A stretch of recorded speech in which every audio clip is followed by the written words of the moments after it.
Welcome to tonight's meeting of December 2nd, 2024, our study session.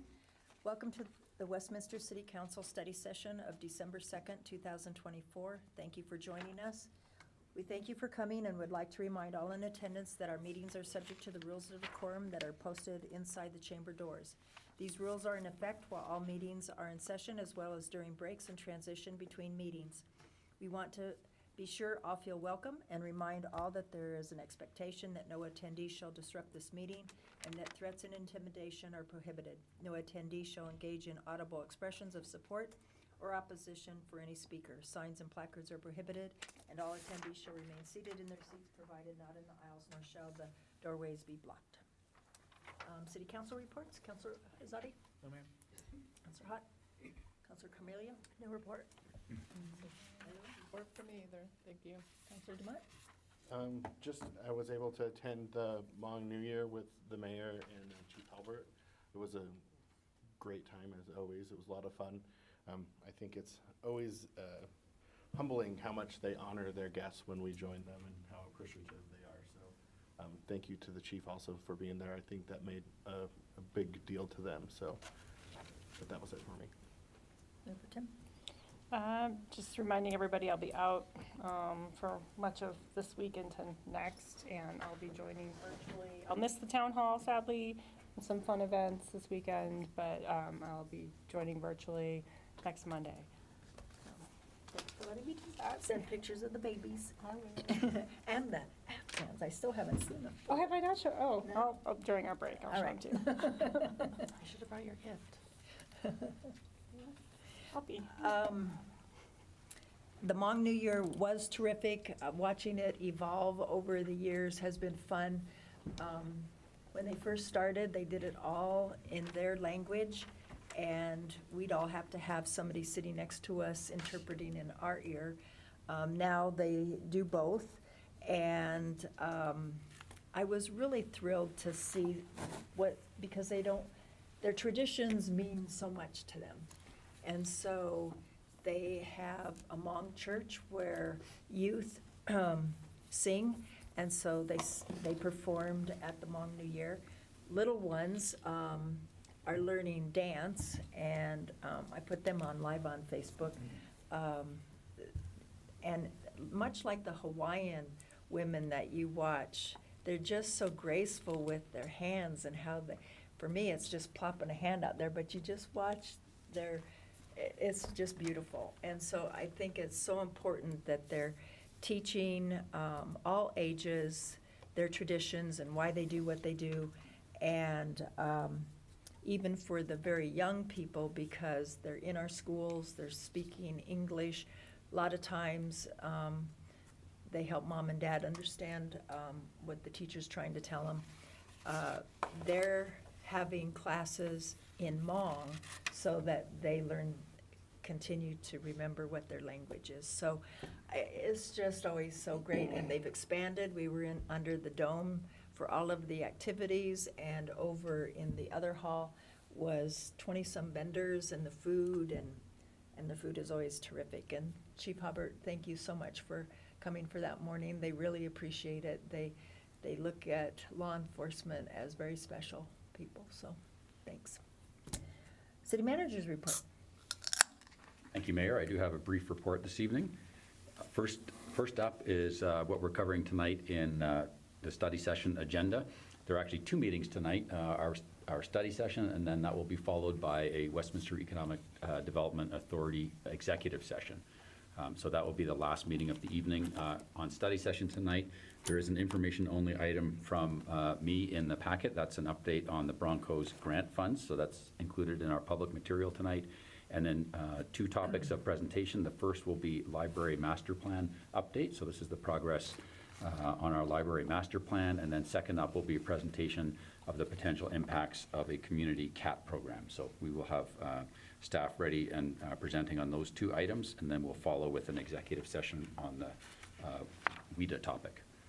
By way of city update, I want to flag for everybody the upcoming City Council telephone town hall, and that is this Thursday, December 5th, from 6:30 to 7:30 p.m. And of course, all Westminster residents and businesses are invited to participate in that town hall. This is remarkable. All landlines in Westminster will receive a phone call at the start of the event, and if a resident answers, they can choose to participate in our town hall. Residents with cell phones who want to join will need to call in at the start of the event by calling this number. This is also available on our website, the main city page, 855-962-1511, and they can dial in from their cell phones as well. The event will also be live streamed on the city's Facebook and YouTube pages, and residents can submit questions via Facebook during the live stream, and I just want to note that the commenting feature on YouTube will be unavailable, but questions can be asked and then raised for City Council at the Town Hall. And I want to emphasize, whether residents or businesses want to participate directly, you can also just listen in. They don't feel compelled to ask a question or speak to get the benefit of the telephone town hall. If I could have the next slide, please. This week, quite a few things happening. Wednesday, and not happening. Wednesday, December 4th, the Special Permits and License Board meeting is canceled, so that is not happening this Wednesday. Thursday night is the City Council Telephone Town Hall that I mentioned, and that starts at 6:30 sharp and goes to 7:30. And that is, as I described earlier, there's a banner on our main webpage, so anyone interested in that can get more information on how to participate. On Friday night, it's a partner event, and that is the Hometown Christmas in Historic Westminster with our very own Westminster Historical Society. And that starts at 6:30 and runs till 9:30 p.m. at Russell Park, honoring firefighters. So all are welcome. The tree's 100 years old. And the tree, is, as the mayor has noted, is 100 years old. That will be being decorated, so or lighted. Then on Saturday, holiday lighting ceremony right here at City Hall, and that starts at 5:30 p.m. on Saturday night and runs until 8:30 p.m. on Saturday. So the community is welcome to attend and participate in all three of those special events this week and heading into Saturday. Next meeting, next Monday, December 9th, starting at 6:30 here in this room and then moving to council chambers at 7. We have on consent agenda 4 items coming up, and that will include 1 second reading. Old business, we have a second reading of Councilor's Bill 42, and that's amending Title 14 of the Westminster Municipal Code regarding the Employee Defined Contribution Plan, and so that is something that Council acted on at the last meeting on first reading, and that comes back next Monday for second reading. At our Westminster Economic Development Authority meeting, also on next Monday night, we're seeking authorization for special legal counsel for downtown Westminster with Murray Dahl, Beery, and Renaud LLP. And then post-meeting, there is a presentation and overview of the 2024 Westminster Community Survey. So this is a survey that was conducted in 2024, and I want to make sure that we bring that back in public meeting to present what was surveyed earlier in this year. Next slide, please. That is my presentation for tonight. So as always, folks can reach me directly at 303-658-2003 or jandrews@westminsterco.gov or any one of our 4 social media platforms, Facebook, Instagram, X, and Nextdoor. Thanks, Abby. Any questions? Oh, here we go. Mayor Pro Tem. Just for the town hall, if we get more questions than are able to be answered, is that something that, like with some of our other meetings, that we'll just maybe post on that website? Correct. We'll gather all the questions, and if we can't get through them all in the time allotted, we will do a follow-up, make it publicly available, the questions and answers to those. Councilor Ireland? I didn't see your hand. Oh, Councilor Carmelia? Not a question. I just wanted to give my sincere regrets that I won't be able to attend either of the lighting ceremonies this weekend. I was looking forward to those, and unfortunately I'll be out of town Friday through Sunday due to my work with my day job. So unfortunately I'll be missing those, but I'm with you in spirit. Councilor Hott? Yes. Would it be possible the next time we do a telephone town hall to expand language access to have a number for Spanish speakers as well? Because I noticed it was only English, and so that eliminates certain residents that may not be able to participate. I'm looking to staff. Is it? I believe so. The announcement's also in Spanish. Yeah, I thought we had. The web page is also in Spanish, so I believe that there will be translators. Yeah, I'll confirm, Counselor Hotbu, I do believe that Spanish is available. Okay, So- good, because I only saw the English. Yeah, Okay. that note was truncated, and so I will get back to City Council, let you know and confirm that we do have translation services available. Okay, fantastic, thank you. That's all I see. Thanks. That's it. Okay, up first.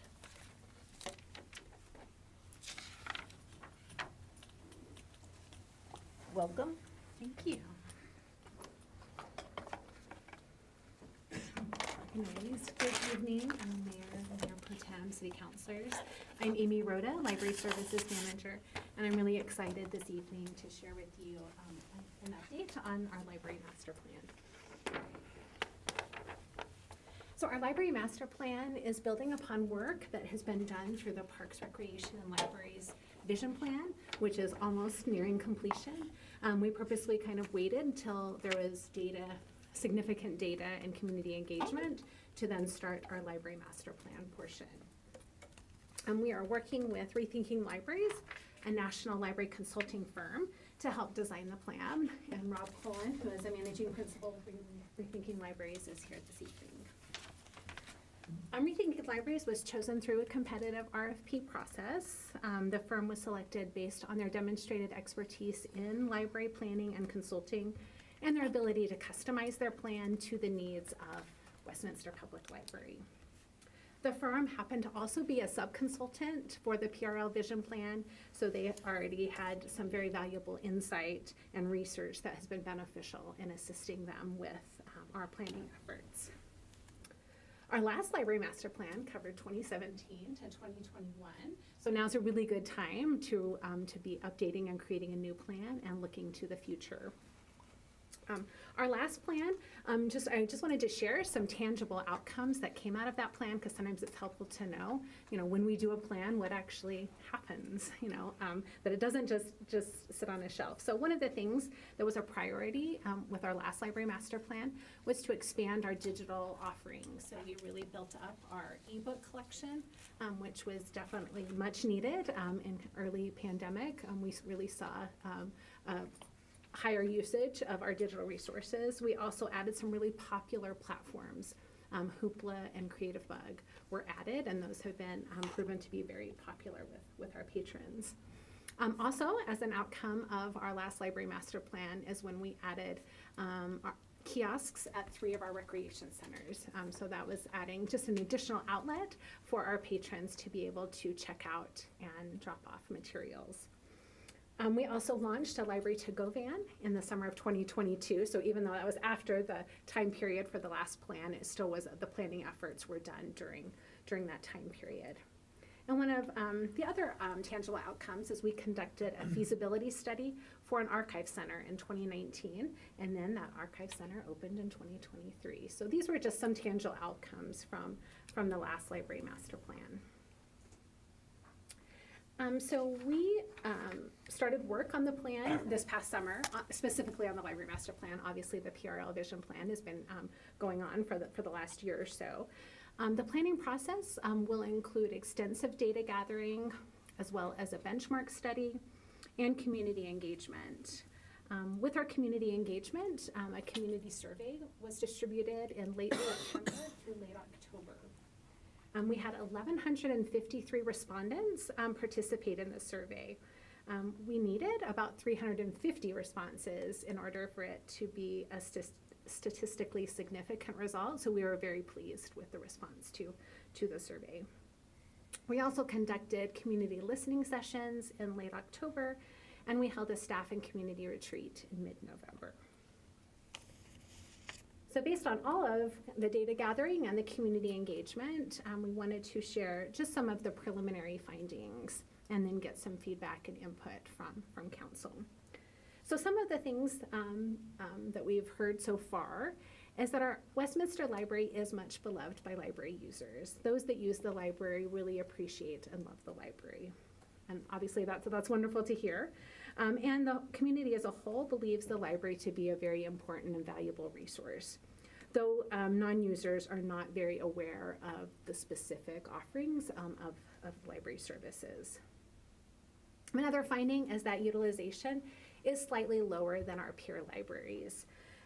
Pre and post-pandemic, the Westminster Public Library has underperformed some across various measured usage statistics like our circulation, our door count, which is our visits, and programming. The library's utilization levels kind of recovered slower from the pandemic. We were kind of slower to return to full services, so we did see a little bit of a delay in kind of that rebound to utilization levels. Our current usage has improved dramatically in the last 2.5 years, but still does lag a little bit behind our peer libraries. Another finding is that the total amount of library space may not be sufficient for our current or long-term community needs. Right now, Westminster Public Library is at 0.48 square foot per capita, which is a bit lower than the Colorado average of 0.72 square foot per capita for similar sized Colorado libraries. Though accessibility and ease of access may be a little bit more of a priority for our residents than total space, especially for those residents in the north and west part of Westminster, where they aren't quite as close to an actual library outlet. And also, we saw that there is a need for a space allocation and configuration review for both of our libraries as usage patterns and needs have changed a bit in the last several years, especially since both libraries were built and since the last renovation. And lastly, what we're also finding is that many community members are unaware of library offerings. This isn't necessarily unusual for Westminster Public Library. I think it may be unusual in general for those that may not use the library to not recognize the full range of services that are offered. So even though our community engagement has been improving, we have found that many community members are still unaware of what the library services what we do offer. And we could be leveraging our community partners a bit more to improve awareness and enhance our delivery service. These were just some of the preliminary findings. In tonight's agenda packet was much more detailed information about the findings.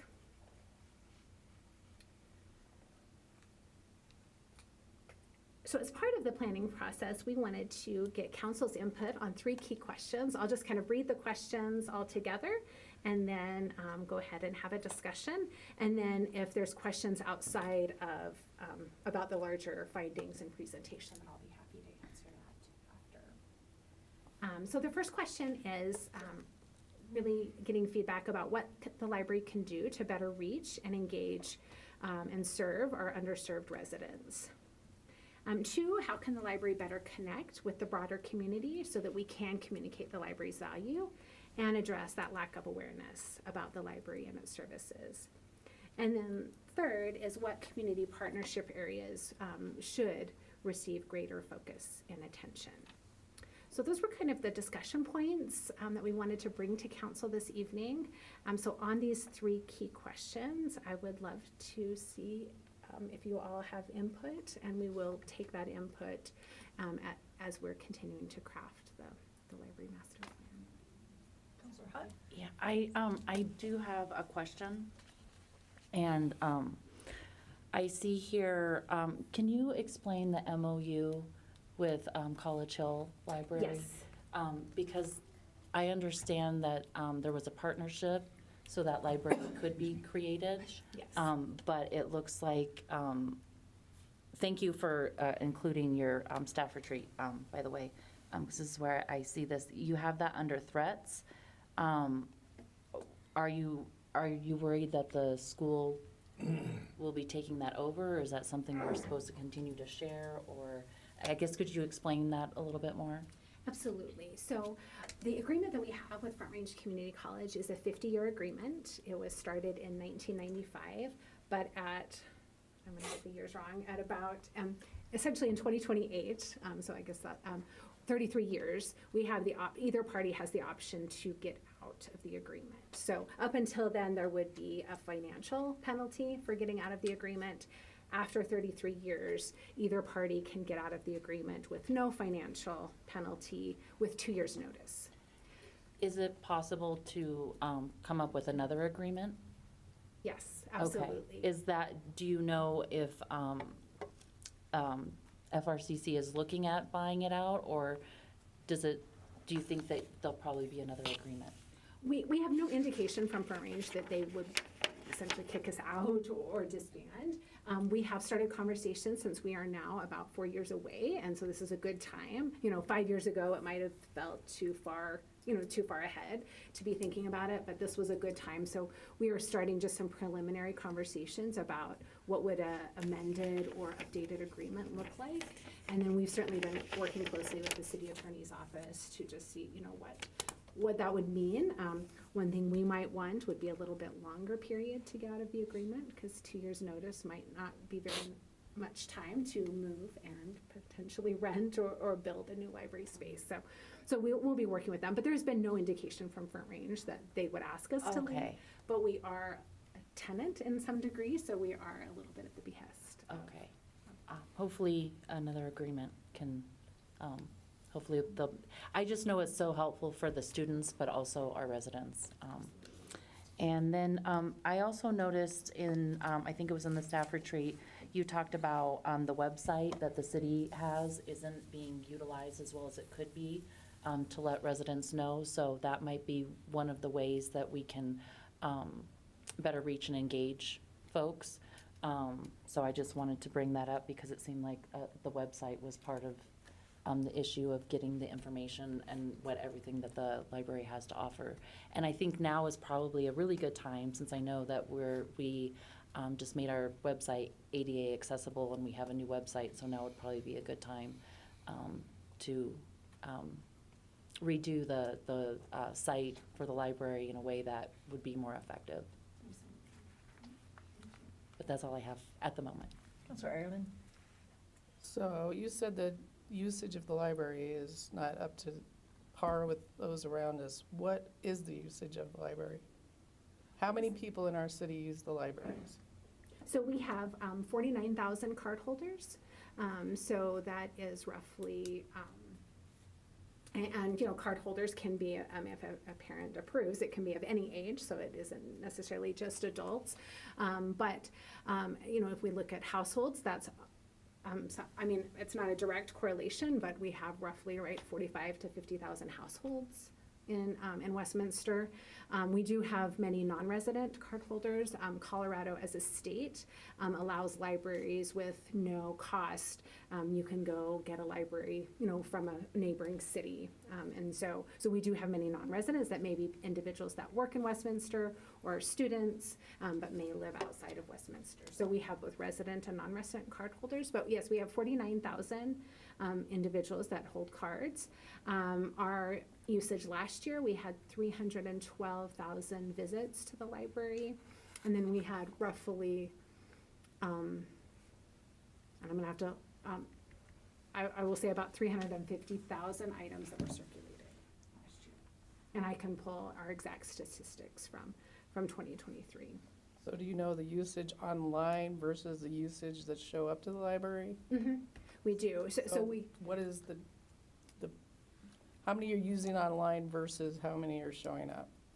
So in terms of circulation, it's a roughly 2/3 in person, so print and physical material, I guess I should say physical materials, and then 1/3 digital of our circulation. So of that number, roughly was 1/3 was online, so ebooks, e-videos, and so forth, and then about 2/3 of that was actual physical materials. So do you track who's using the library? Because even though I have a card, I don't go to the library very often. There's lots of people who have cards that rarely go. Right, and so that's why kind of card holder is one number, and then another number would be, annual visits, our programming attendance, our circulation, because that would account for those that are actively using their card versus those that may have a card and only use it periodically. And which libraries are getting used the most? So, so of our two libraries, College Hill is bigger square footage wise, and so it does have both in terms of door count and circulation. It does have higher numbers than our Irving Street Library. So you know how many for that library versus the other library? Because you're telling me 312 or 350. So what's the number for that library versus the other library? I just like to know how much they're getting used. Because you're saying we're not having enough square footage, but maybe we do because they're not getting used that much.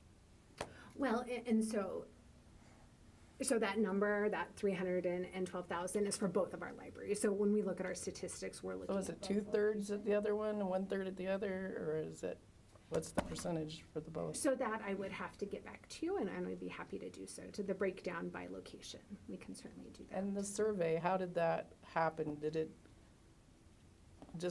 Was it just people who came to or used the library, or were there people outside that did not use the library that were surveyed? Yes, we surveyed both. So we certainly promoted it within the library. We also did email campaign that was on our website. We did social media posting and so forth. So we did, and one of the questions in the survey was asking whether they're an active library user or not. And so we certainly, though the majority of the respondents were library users, we certainly got feedback from non-users as well. So of the 1,000, what was it? 1,053 respondents, how many used the library? I can get the survey breakdown and we can get that number for you. All right, thank you. Mayor Pro Tem? Well, thank you for the presentation. I personally love our libraries. Spent a lot of time there with my kids. I used to rent like 10 to 20 books when they were younger, just every week. So it was when we did the College Hill one. So I really enjoy that, and I want us to be able to enhance the usage. I think one of the things that maybe could be a barrier for people is transportation, especially if we want more teens or just anyone who may have a inability to get into a car or have access to a car to get there. I don't know, if what exactly that means, but if there's I don't know, relationship with Uber or Lyft or some level of partnership with or usage of our buses, or especially connecting kids to the libraries. I know a couple years ago Broomfield was piloting a bus service from I think their middle school to their rec center. So just looking at the relationships between the schools as a starting point.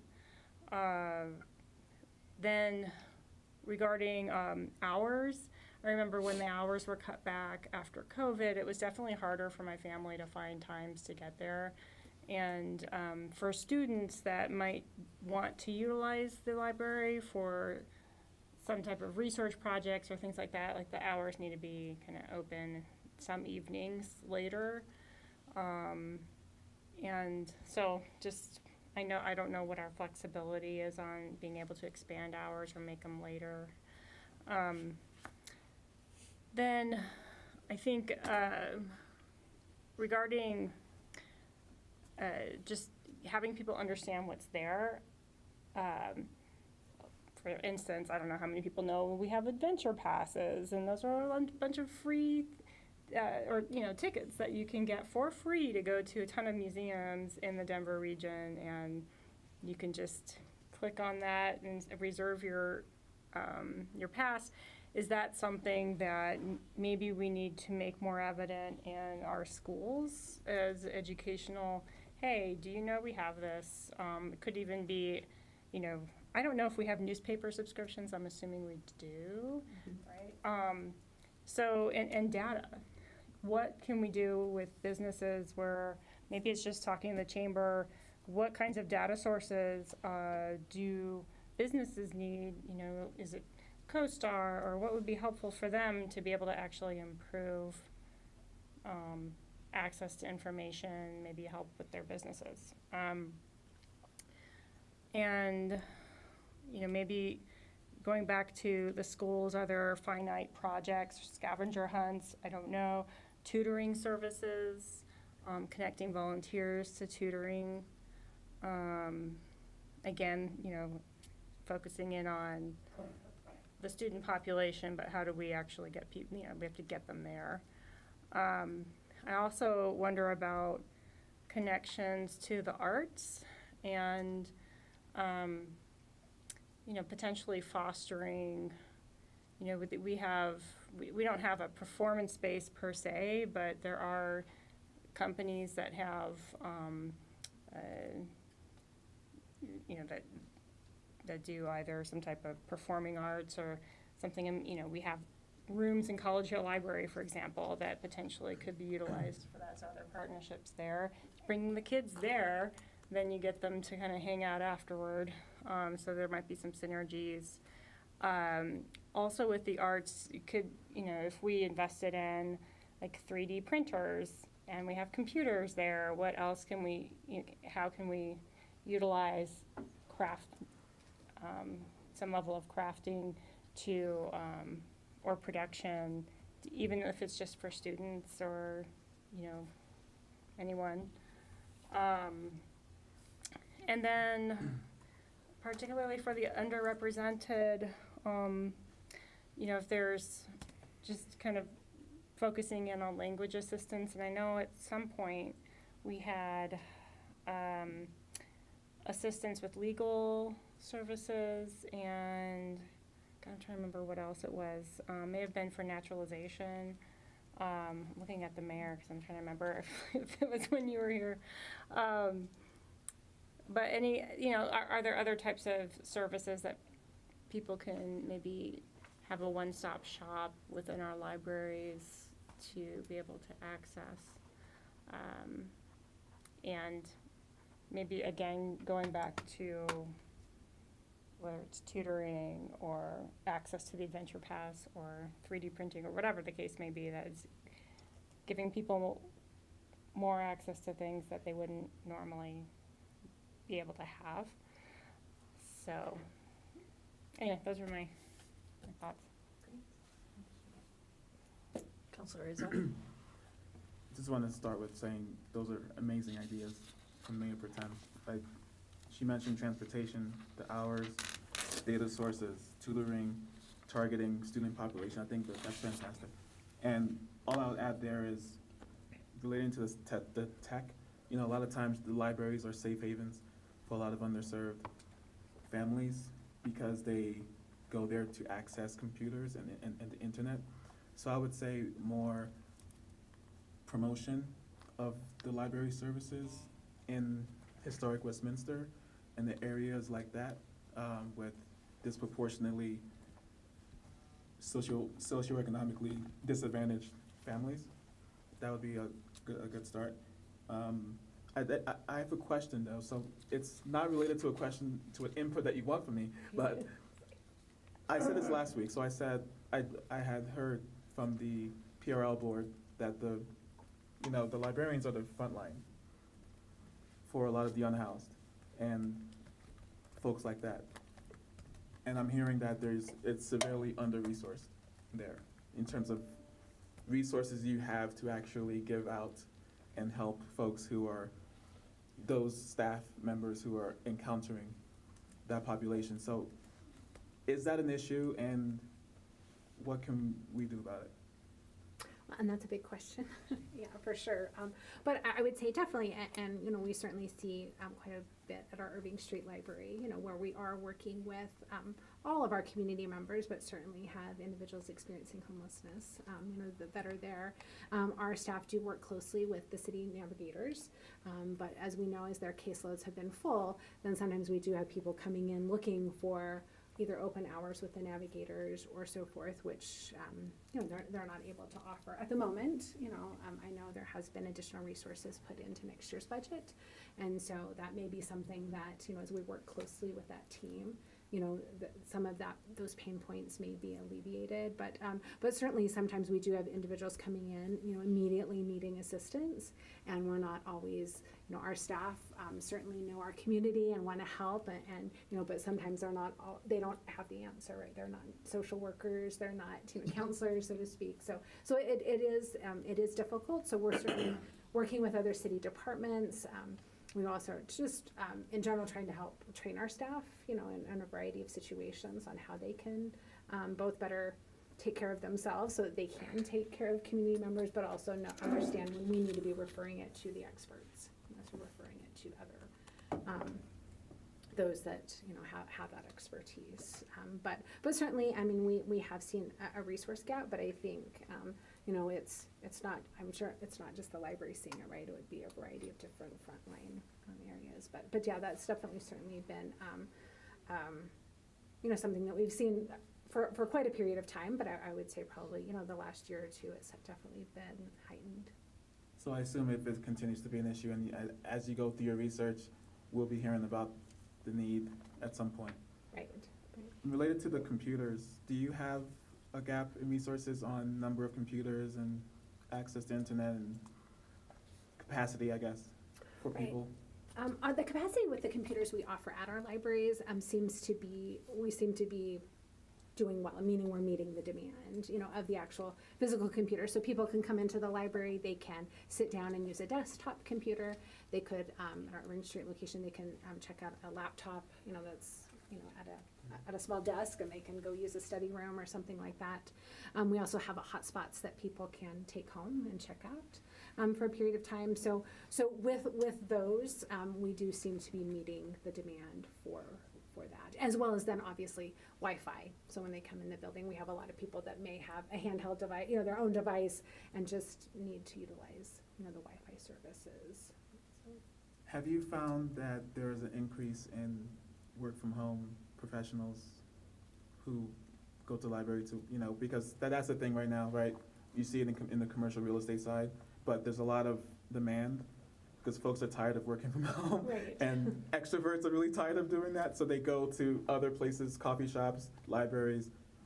Are you seeing an uptick in that? And if not, should there be one? Would that help with filling in the excess? Well, you're actually claiming that you need more building space, right? So Right. a two-part question. Okay. What is the building capacity issue? Because it sounds like you're meeting demand. So I'm curious, what is the need there for the building? And then second part of the question is related to, if we're not using up enough services, is there an opportunity with professionals to say, hey, you can work here, we have strong Wi-Fi, or, whatever incentives? So I guess I'll ask the second part first. We certainly have seen an uptick in those that are working remotely, utilizing the library, whether they're just using our tables in the library or whether they're reserving our study rooms, the private spaces. So we've definitely seen an uptick in that. That's more anecdotally because we're not asking necessarily people as they come in, what their need is for the study room. Just anybody is able to reserve that. But then in terms of utilization of space, I think where we definitely see it is sometimes, especially say at Irving Street, we have 4 study rooms. At College Hill, we have, I believe, 7 or 8. So at Irving Street, that's not quite enough, because people are using it they might be using it for working from home, but they also might be students. They might be somebody doing a job, a virtual job interview and need a private space. And so those rooms are in high demand. What we're also seeing probably in terms of just additional space utilization would be at Irving Street, an additional community room. We have 1 community room that can be both used for library programs, but then reserved by the public. And so sometimes that's just not enough. Also, what we'd love to see at both locations, many libraries have dedicated teen spaces, that allow teens to come in and use the library, but also not necessarily disrupt other people because it's an enclosed space. And so that's certainly, and we know at Irving Street, we're within walking distance of a number of schools. And so that would be something that would certainly be beneficial. And so in terms of space utilization, I think there's some specific needs, that may not be being met, that if we were able to either relook at our spaces or, some additional square footage could be useful. So you think it could just be as easy as a remodel, when you look at the space again and just reshaping how it currently sits versus a new building or something like that? You're thinking more additional rooms? I think that's certainly one way. We'll be undergoing a project next year at Irving Street to kind of look at space utilization. We already have that built into the 5-year CIP plan. So and the age of the building is not an issue, and things like the infrastructure is fine? The infrastructure seems to be fine. Okay, thank you. Counselor Carmelia? All right. Thank you for all the work on this vision plan. Also, just earlier this week, my sister told me that she works with your husband and to say hello and so. Oh, is that okay? So I thought that was really funny. So hi to your husband. So I had a lot of ideas on the same vein as Mayor Pro Tem Nirmela, and forgive me if these are activities that we're already doing. But the first one, I don't believe we're doing this one, is the social media aspect. We do have our, our city Instagram and Facebook feeds, et cetera. And so at our public safety town hall that we did with the police and fire department, I also suggested this, and it was a Did You Know series, and I feel like this would be very pertinent here as well for the libraries, just a Did You Know, and then offering different random facts that the libraries provide, right? We have programs for this, we have tickets for this, we do that, and just like posting that every so often, however often that is, on Instagram or Facebook, that might be helpful. I was thinking about the schools as well. We could do book fairs if we partnered with the schools, if they did, field trips over there, and if we selected, whatever those books that are appropriate for that kids' age, et cetera, maybe partnered with the schools to bring kids in. And then other partnerships, I was thinking, I'm not sure if the IRC would be able to do it, but maybe just bringing in a different nonprofit that could help for immigrant services. Just pairing, I've struggled to come up with all the many different services that immigrants might need, and it'd be really nice to have a one-stop shop. They might need help getting their, license, or, getting a scheduled appointment at the DMV, or applying for a job, et cetera. And I know we offer some of those different services, but if we had maybe once every 2 months, or even every 6 months, said, okay, we're gonna do this day, and this is to help find the many different resources that you might need. That is an idea I had. And then just job fairs in general. Maybe we could hold a job fair there. Also, in whatever cadence, once every quarter or 6 months. And I know that I think we already do some job fairs, right, with the Economic Development Department, but maybe if we partnered with them and brought that into the library so that folks that don't have the resources at home could do that at a one-stop shop at the library. So that might be helpful for them. What else? I wrote this down. It was my first thought, and then I thought, well, it might be too much work or too expensive. But my first thought was a phone app. But, if you could walk in, scan the QR, then see, what is all available. I'm not sure if we have that, but it's a thought. And then our committees. I was thinking about the many committees that we have. We often meet here. We could perhaps meet occasionally, and this is just putting out for our planning boards and commissions, like we have the planning committee here. I know the environmental advisory board meets here. I could suggest to them, but perhaps if we rotated to the libraries, that would also get our residents that are already invested in the community, if they are more aware of what the library services offer because they're going to them. Of course, it depends on having the space, which you just discussed might be low, but if we had rooms for them to meet, I feel like we already have committed stakeholders, for the city, and if they understand what the library provides, they can be really great spokesmen out in the city, letting everyone know, word of mouth, what the libraries provide. So I think, and here was another one, sorry, I'm spitting them out all over the place. Small businesses, like maybe a permit fair, or getting all the different items that a small business might need to get going. If we held that at a library, that might be a one-stop shop as well. If we held that, I don't know, however so often, just saying, okay, we have folks here to help you get through this, answer all your questions, here you can go. And I've also struggled, with one-off questions here and there, which I know that, our city manager is happy to answer questions one-off, but it'd be really nice to say, hey, in a month, we're gonna have this, you can go by and get all your questions answered, and here's the actual form you'll need to fill out. So, some thoughts there. Counselor Demott? A couple of questions along usage. So, and you touched on it with some of the different counselors' questions, but on technology specifically, I'm curious. You said you have enough, but is it the right technology? I mean, along kind of the same vein, I'm just curious about trends, because traditional library system versus access to information is just so much different over the last even 10 years. So I'm just curious, kind of in your planning, how you, try to overcome that and make sure that we're providing something there's demand for. Not to say there's not demand for the library, but you know what I mean? It's different. Even in my role, I teach part-time as an adjunct at Red Rocks, and in my time there, we have, even in the last 5 years, went from making people buy books to everything's online. Like particularly the class I teach, there's a lecture component and the book is all like one thing. So I'm just curious, how that portion of our planning is going. Same with the technology. Is it the right technology still? Are people coming in at the same rate using the computers? Or is that need changing?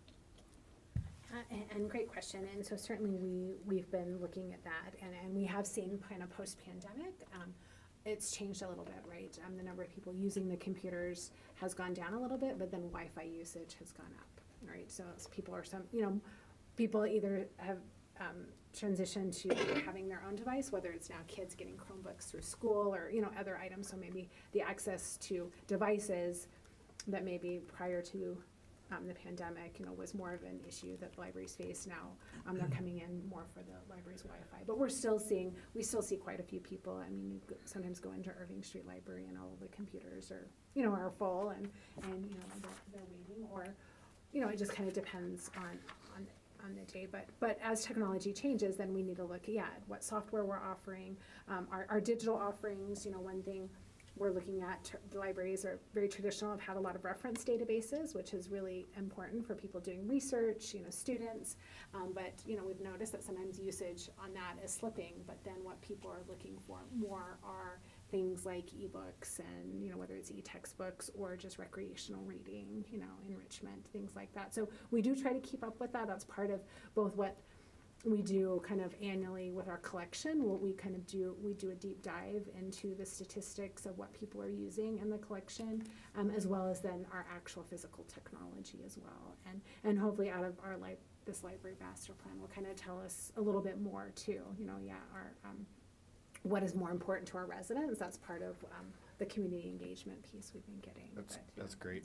I think because kind of where my mind goes, like when I read your questions, I more so want to hear from you and your data as far as like what's driving your investments when it comes to budget items, because I want to meet the demand, whatever that is. So I think that the ideas around and it would be interesting too to know how often people are coming in order to do job related things, whether it's resumes or interviews, because that's a much more common thing now for those first interviews to be virtual interviews.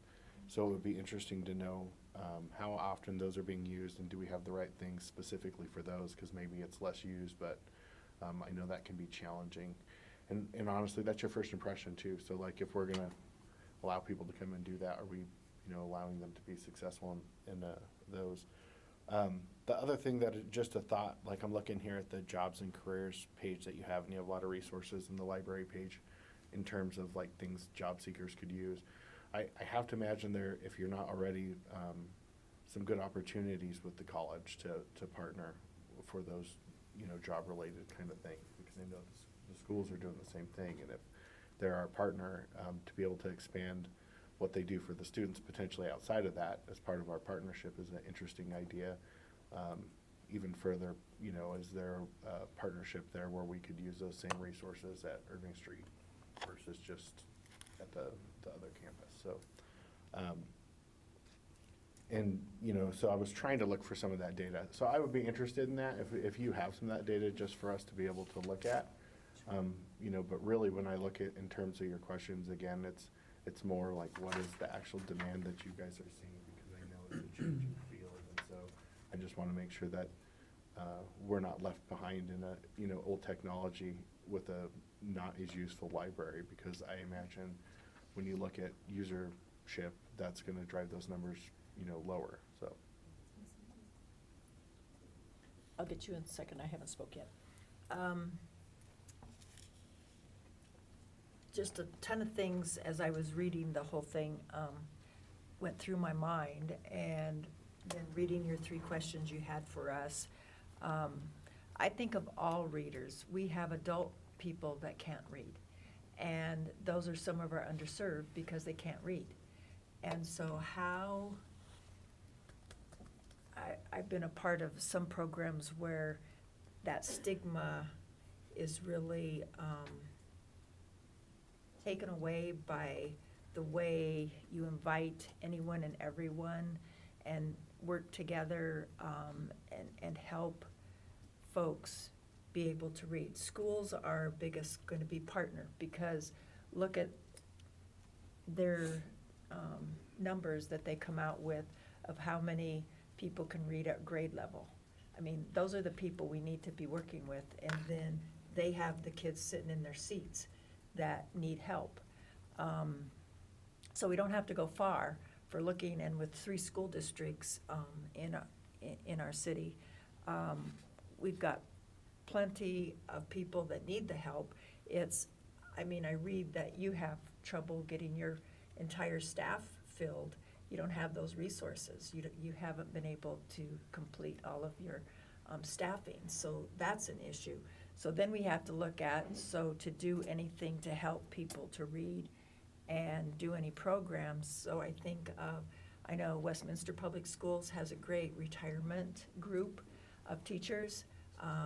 Jeffco does, I would think Adams 12 does. So there's a group of people that have chosen to retire, but it's in their blood. Could they be tapped to give a day, a month, and help with something that we get started? Our art district, I know that the Palatiers and the North Metro group do paintings and have displays and stuff, so that helps get people into your libraries. You have Friends of the Library that I really haven't heard too much from. I know they do the big sale and stuff, but again, I know I'm a lifetime member of that group, and there again, you have another group of people that care about reading, and so how can we utilize them?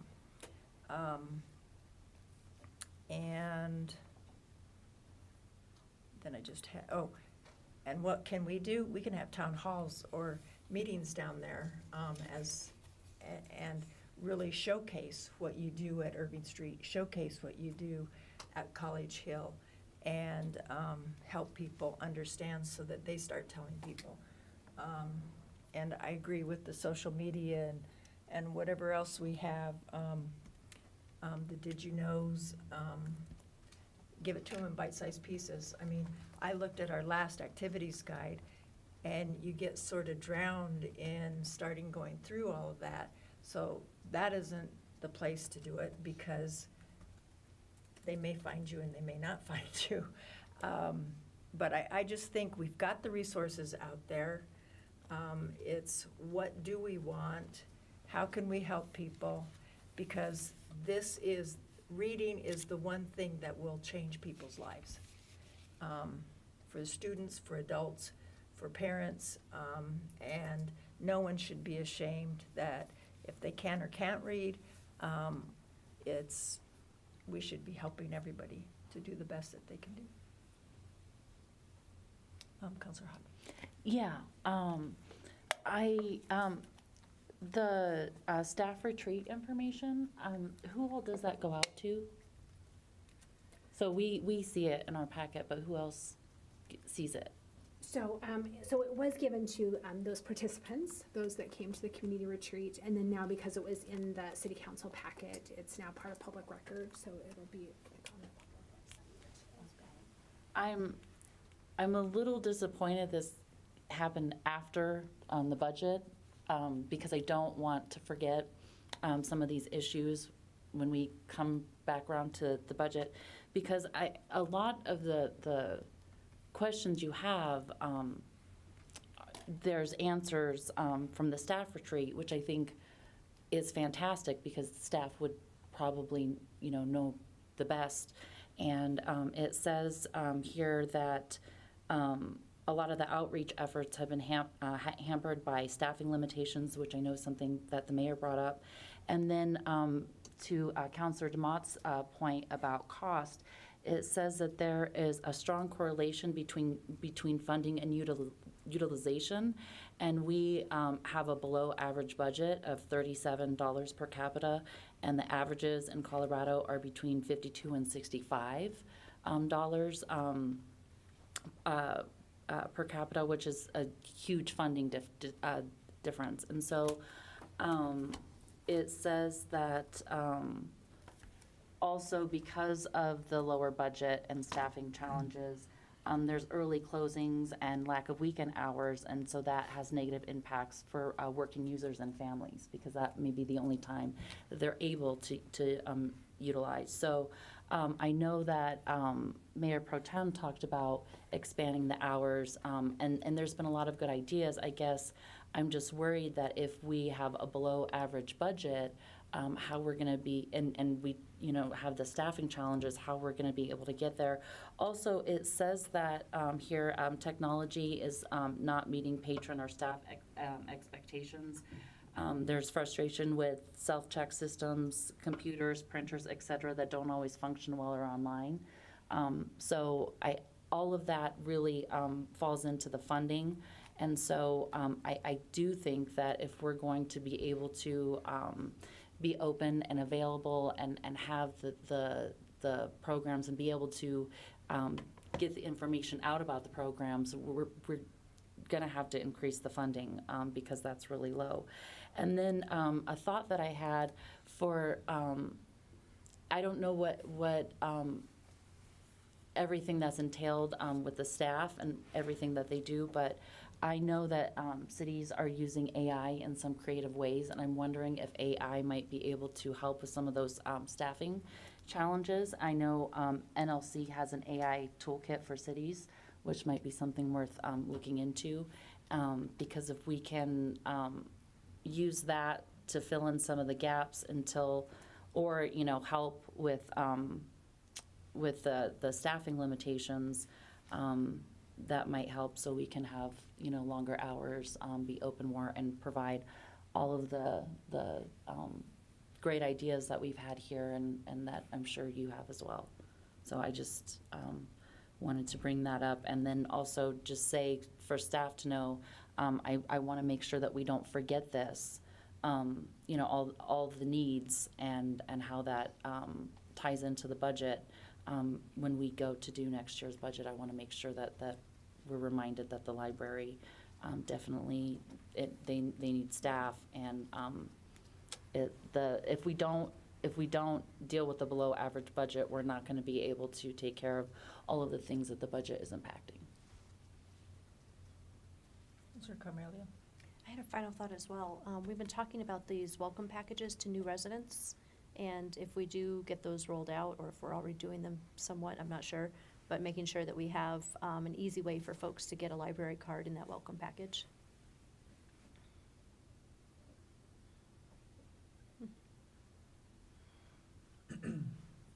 One last question. Related to that issue though with the under budgeting, why wasn't that brought up in the 2025 process? That we need more, that it needs more funding? Well, and I think partially we didn't have the full data then, our timetable for the library master plan was kind of also dependent on the PRL vision plan. And so we didn't have the results during that. This is really going to be looking at our next 3 to 5 years. So it will give us an opportunity the next few budget cycles to be able to bring the case that's made here and the data behind it. So I think we may have had certainly some indicators, but not the full data. And so now we'll be able to do some asks, budget depending, so. And I would add, thank you, Amy, Yes. really good response. This phase that we're in now, tonight, for example, specifically, we're seeking city council's input and feedback and questions and directions on where you see our libraries going. But we're nowhere near a final library master plan yet at this stage, because we also wanted to not only include city council feedback, but community engagement and feedback.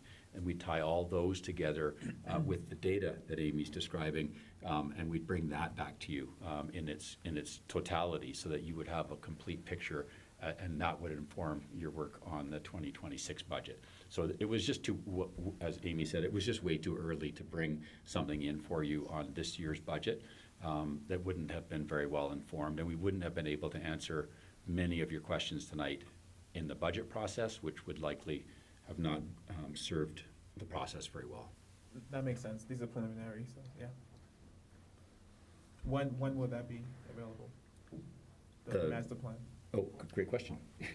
And that was gonna kind of what I was gonna end. We should have a draft of the plan, here in late December, and then we'll bring a final with some revisions in, February or March to City Council. And Councilor Azadi, Eric Otzelberger, Acting Director for Parks, Recreation, and Libraries. So while, this is a standalone presentation this evening, this is nested as part of the PRL vision plan overall.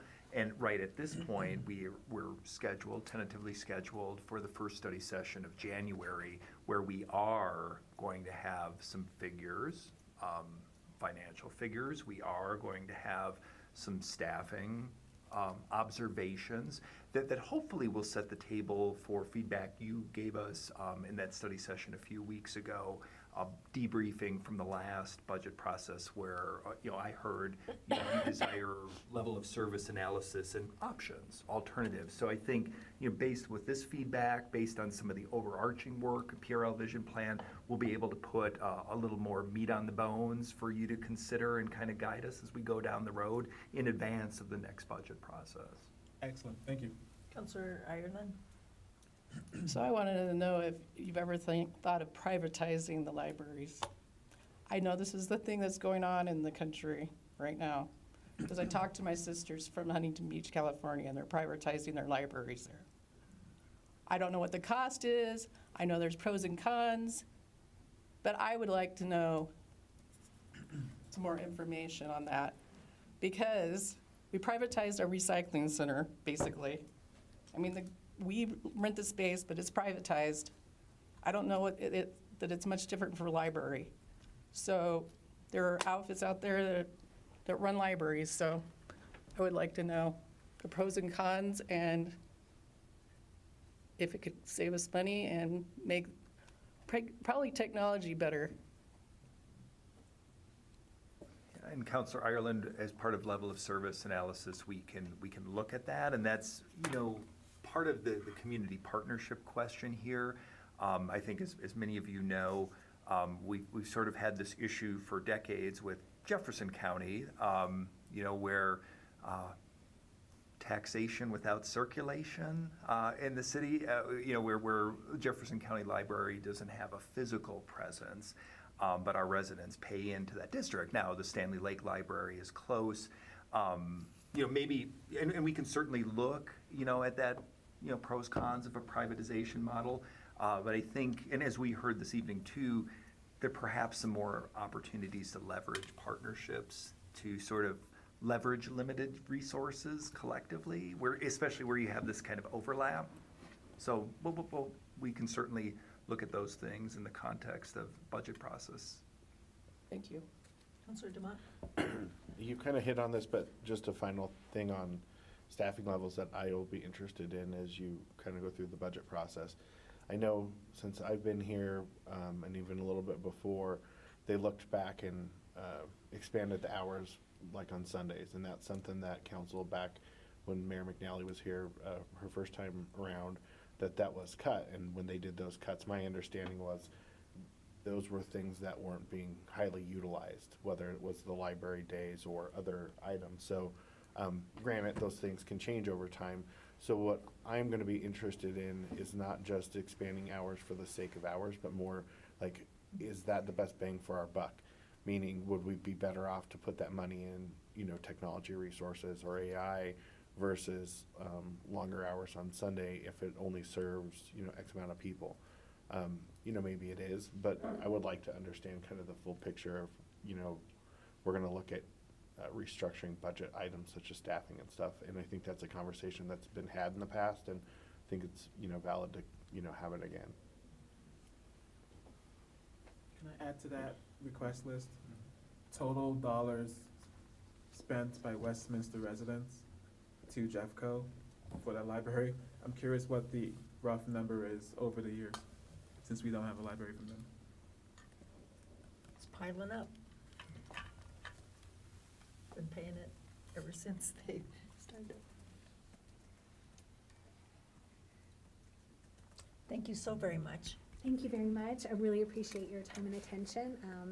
Like I said, we'll conclude, gather all the input and be back in February or March. So thank you so much. Thank you. Thank you.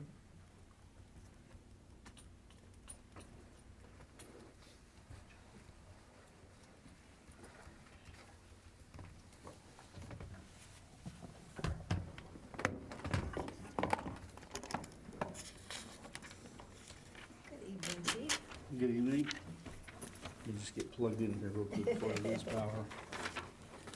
I read this next item with a cat actually on my lap. We wouldn't have it anyway.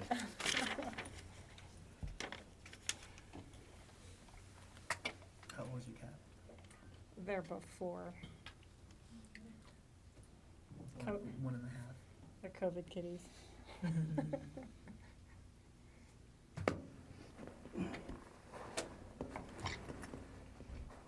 Thank you, sorry. Ready? I'm ready. Mayor Pro Tem, and councilors, community members that are here tonight, and those online.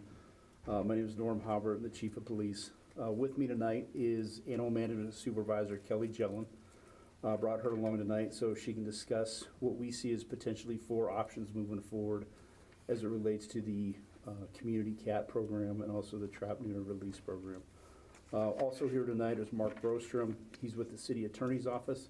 He's a prosecuting attorney at our municipal court. He'll be able to speak directly to any questions you may have as it relates to some of the intricacies of changing our municipal ordinance and what that might mean for impacts on prosecution and other pieces with the program. Again, here to discuss the community cat program tonight and the trap, neuter, and release, also referred to as the TNR. Generally speaking, the TNR here is here to support stray and feral cats within the community. I'm just going to give a brief high-level overview of some of our current ordinances and potential impacts, and then I'll turn it over to Kelly, so you guys don't have to sit here and listen to me all night. Currently, our ordinances allow for 4 animals. Animals is any combination for this discussion. 4 animals is any combination of cats and or dogs.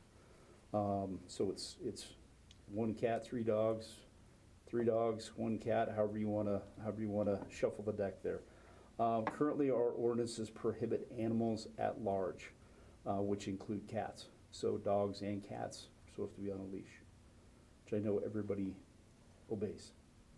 Not under any illusion that that's, that there's scofflaws out there. So currently, we also have one of the other discussions I think we need to talk about tonight. We have an intergovernmental agreement or an IGA with Foothills Animal Shelter. This shelter, which is located in Jefferson County near the fairgrounds, supports our community and animal management operations for both Adams and Jefferson counties. Currently, the TNR costs at Foothills is about $80. If the IGA were to be amended, we as Westminster would need to discuss that with our other county partners. And there's no reason to think that if we wanted to reduce that cost from $80 to a lesser amount, that we in the other cities, that our fees would be increased. So in the IGA. Currently, just for your reference, Foothills, we pay 2 annual assessments within the police department budget. This is already a piece that's in our line item in the budget. This year for the 2024, the debt assessment was $78,015. That's what we pay for the building loan, if you will. The structure that's down there, all the agencies got together and went in on purchasing the building, if you will. So that debt for this year was $78,015. The other additional assessment for this year, which we basically pay for operations, for us to be able to go down there, to use their facilities, to have the vets do examinations when we need them to store animals when they're being court-ordered holds, those types of things. That fee for 2024 for the police department was $281,353. So tonight, staff is recommending to continue to monitor and maintain status quo, but obviously we're here to see council input. Before any changes, we would recommend broader community and stakeholder engagement to better understand the impacts of this, but also understand the overall community support of any change. As we understand the community cat takers, that law change would impact any and all neighborhoods within the community. So at this time, I would turn it over to Animal Management Supervisor Kelly Gillen to discuss these topics further and in detail. Welcome. You should have brought Jackson Nero tonight. Yeah, I'm sure they would have loved to come. She has 2 Frenchies, and I haven't met them yet. So, well, I guess, and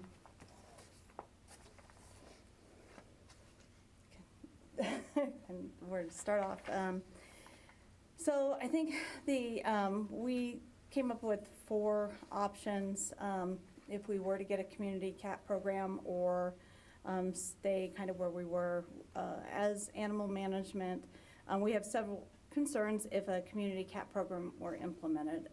First, it would be a challenge to us to determine if it's an owned cat or a feral cat that we are picking up. And then in that practice, this would exempt, in our practice of issuing or enforcing a cat at large, it would exempt community cat caregivers from the ordinance. And so they could use that as a defense that they're community cat caretaker. And so that technically would get them out of receiving a summons for a cat at large. Because community cat caretakers would need a permit to both provide for the community cats that roam outdoors. There's a number of cats in the community that they would be limited to.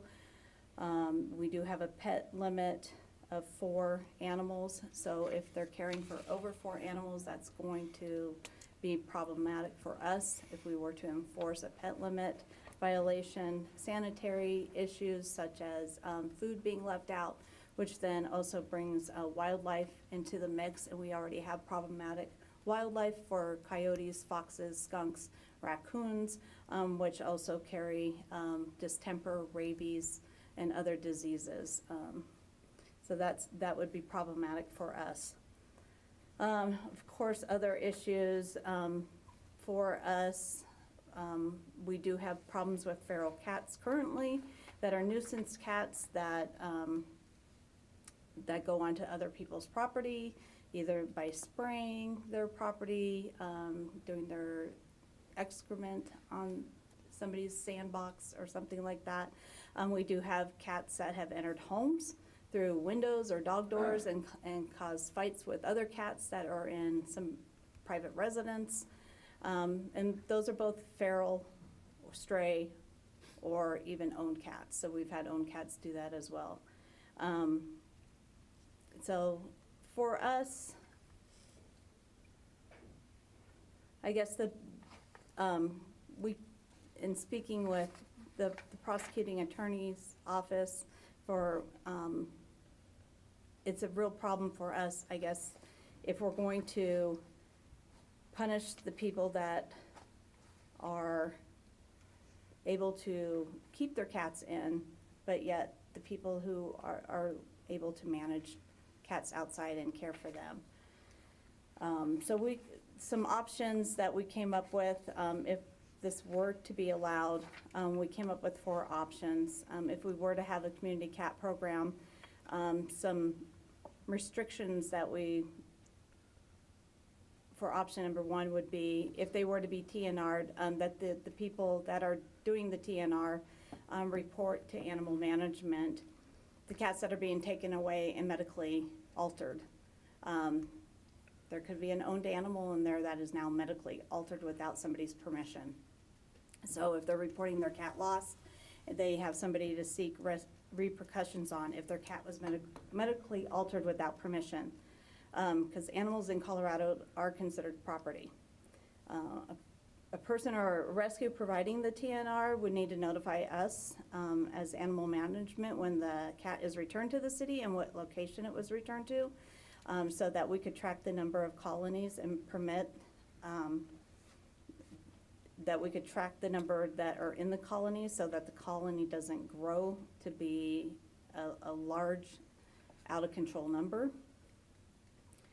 And we would also monitor, we'd also ask to monitor those cats to reduce the likelihood that individuals will use the program as a defense to criminal animal welfare allegations. If those were to, if that option were to come into play, we would need additional staff for that to help monitor that type of program. Option number 2, we just make it and allow all cats allowed to run at large. And there's no difference between a feral cat or an owned cat, but everybody can just, the cats can run at large. Currently, we do loan traps out for nuisance cats for citizens who are having problems with nuisance cats, or if there's kittens that they want to trap and take to a shelter, we loan those traps out for free. If we would change the ordinance to allow all cats to run at large, we would no longer loan out traps. Citizens would be on their own. We foresee a increase in calls for us for nuisance cats because now we do have cats both owned and feral running at large.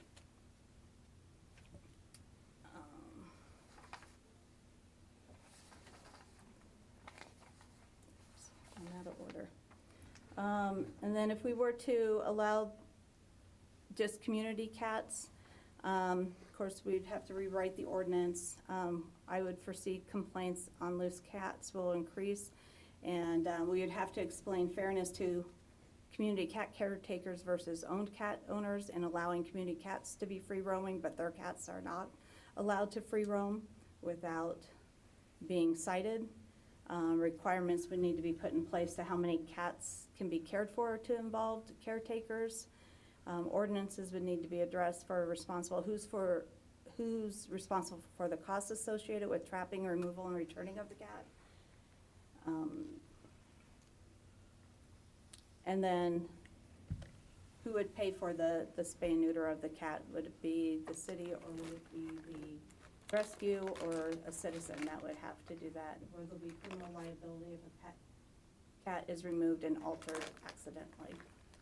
And then the 4th is just to leave the ordinance as is, and we'll continue to provide humane traps to citizens who are experiencing nuisance cat. We provide education, impoundment, a warning, or enforcement on a case-by-case basis. So in a year's period, we've maybe issued 5 tickets this year for cats running at large. So it's not a big problem for us that we're doing that. So,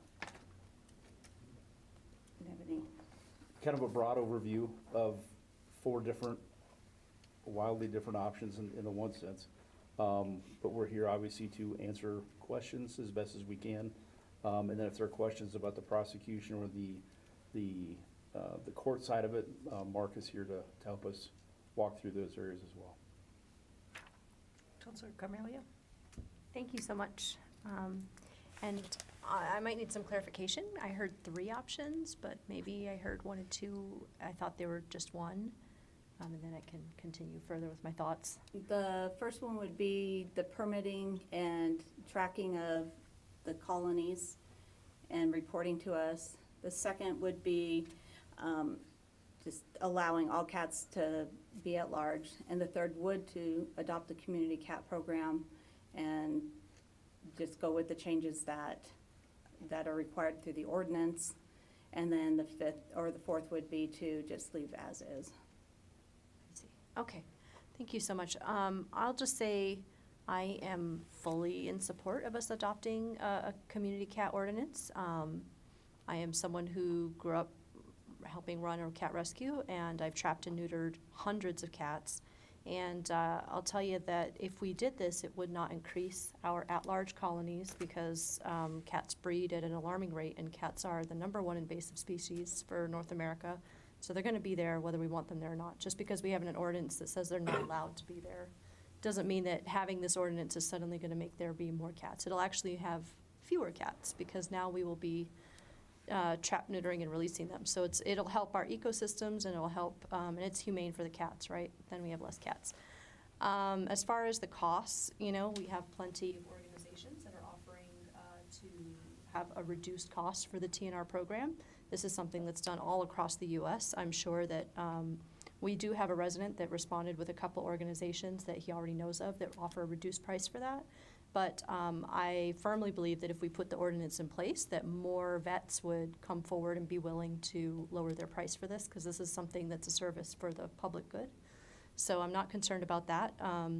Usually, the process I'm familiar with is, unfortunately, is upon the resident's burden to pay for that cost, but then the place doing it will usually offer a lower cost for the fact that the resident is doing it. So that's where I believe that the cost would likely go.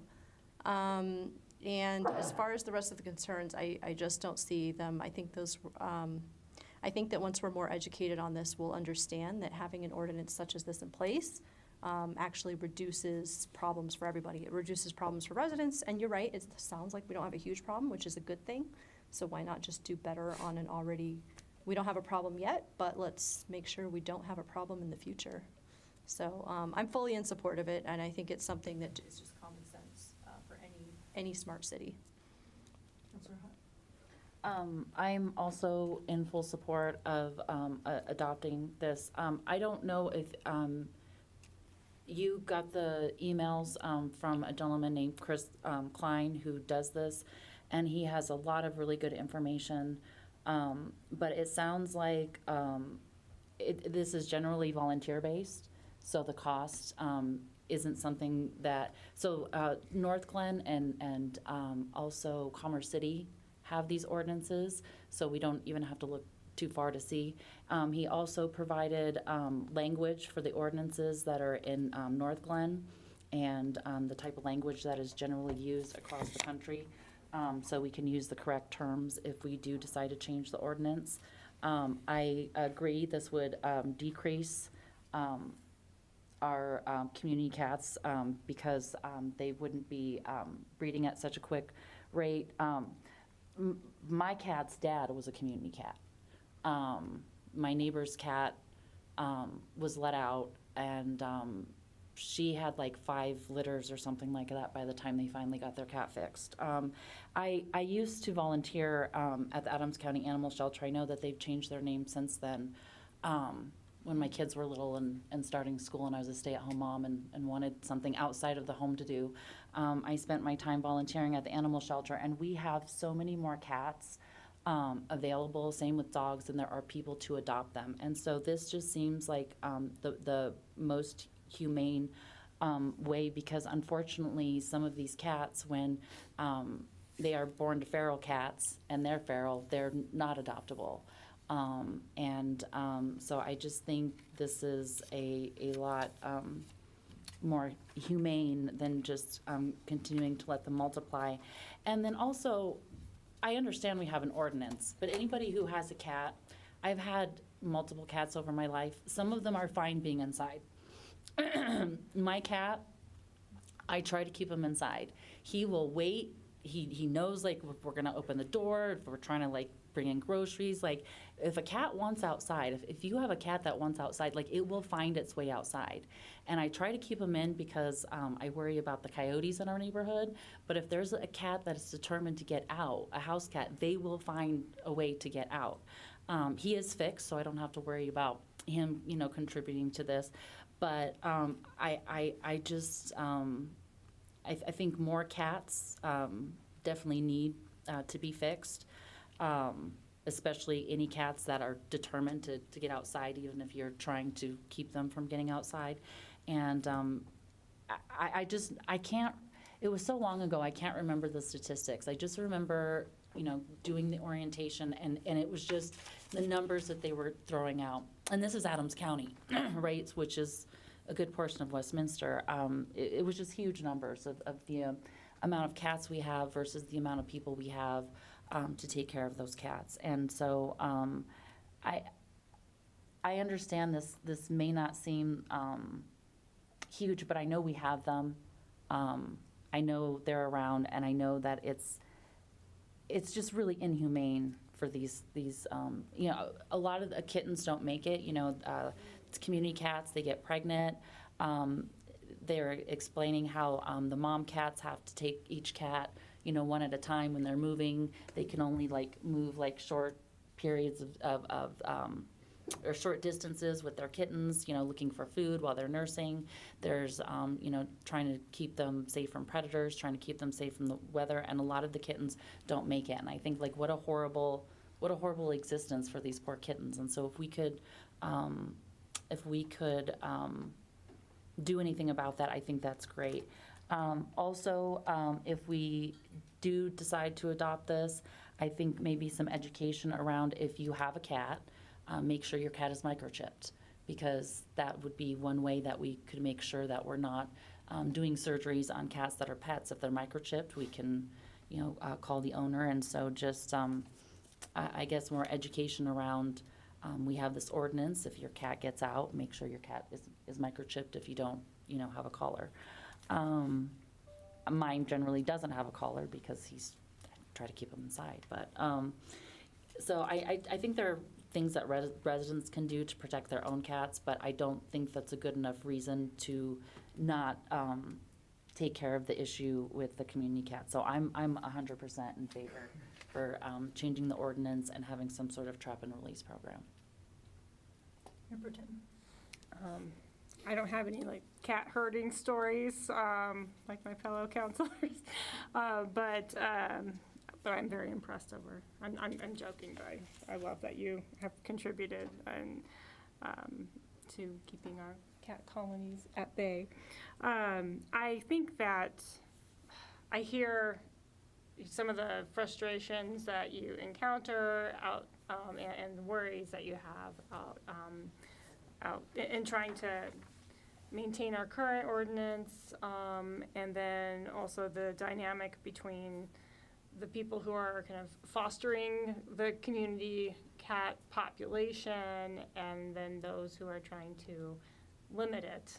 And then how do you distinguish between the two? So I support doing an ordinance. I would certainly want to understand, or, have you look into, okay, how can you, do you have these community cat caretakers licensed or with a permit or something to go out and do that so that you can track the work that they're doing and hopefully try and distinguish between the problem versus some of the solution. So I would like us to move forward.